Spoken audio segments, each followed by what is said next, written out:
ഇറാനോടുള്ള വെല്ലുവിളികൾ അമേരിക്ക തുടരുമ്പോഴും അതൊന്നും അവരെ ബാധിച്ചിട്ടില്ല എന്ന് വേണം പറയാൻ. സത്യത്തിൽ അമേരിക്ക ഉയർത്തിയ വെല്ലുവിളികളൊന്നും ഇറാൻ കേട്ടതായി നടിച്ചുമില്ല. എന്നാൽ ഇറാനിൽ അമേരിക്ക കാലുകുത്തിയാൽ ഭസ്മമാക്കുമെന്ന് തന്നെയാണ് ഇറാന്റെ അവസാന വാക്കും. ഇറാൻ മാത്രമല്ല, ഇറാനിലേക്ക് കാലുകുത്താൻ അമേരിക്ക ഇറങ്ങിയാൽ റഷ്യയും ചൈനയും അമേരിക്കയ്ക്കെതിരെ മുൻനിരയിൽ തന്നെ ഉണ്ടാകുമെന്ന് പലതവണ പറഞ്ഞിട്ടുള്ളതുമാണ്. ഭീഷണികളെല്ലാം നടക്കാതെയായപ്പോൾ പഴയ ഉപരോധങ്ങളൊക്കെ തിരിച്ചു കൊണ്ടുവന്നായിരുന്നു അമേരിക്ക അടുത്ത പദ്ധതിയിട്ടത്. അമേരിക്കയുടെ ഈ ഉപരോധങ്ങളൊക്കെ നിലനിൽക്കുമ്പോഴും ഇറാൻ സാമ്പത്തികമായി വളർച്ച കൈവരിക്കുന്ന വാർത്തകളാണിപ്പോൾ പുറത്തുവരുന്നത്. കഴിഞ്ഞ 11 മാസങ്ങൾക്കിടയിൽ ഇറാൻ 9.4 ദശലക്ഷം ടൺ കന്നുകാലികൾ, കാർഷിക വിള, ഭക്ഷ്യ ഉൽപ്പന്നങ്ങൾ എന്നിവ വിവിധ രാജ്യങ്ങളിലേക്ക് കയറ്റുമതി ചെയ്തതായി ടെഹ്റാൻ ടൈംസ് റിപ്പോർട്ട് ചെയ്യുന്നു. മൊത്തം കയറ്റുമതി അളവിന്റെ 90% അതിന്റെ മൂല്യത്തിന്റെ 77% രാജ്യത്തിന്റെ 15 അയൽ രാജ്യങ്ങളിലെ വിപണികളിലേക്കാണ് അയച്ചതെന്നാണ് റിപ്പോർട്ട്. ഈന്തപ്പഴം, പിസ്ത, കുങ്കുമം, വിവിധ പഴങ്ങൾ, പരിപ്പ് എന്നിവയുടെ ഉൽപ്പാദനത്തിൽ മുന്നിൽ നിൽക്കുന്ന ഒരു രാജ്യമാണ് ഇറാൻ. ഇറാഖ്, UAE, പാകിസ്ഥാൻ,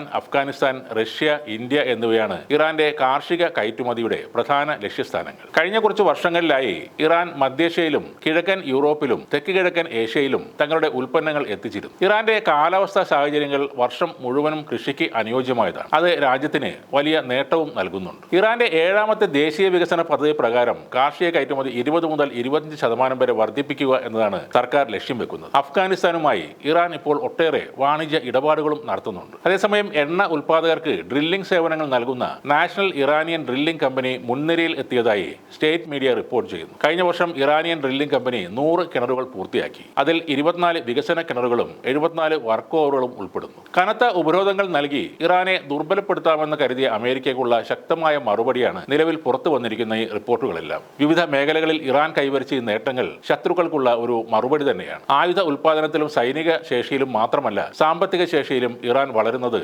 ശത്രുക്കൾക്കുള്ള ഒരു തിരിച്ചടി തന്നെയാണ്.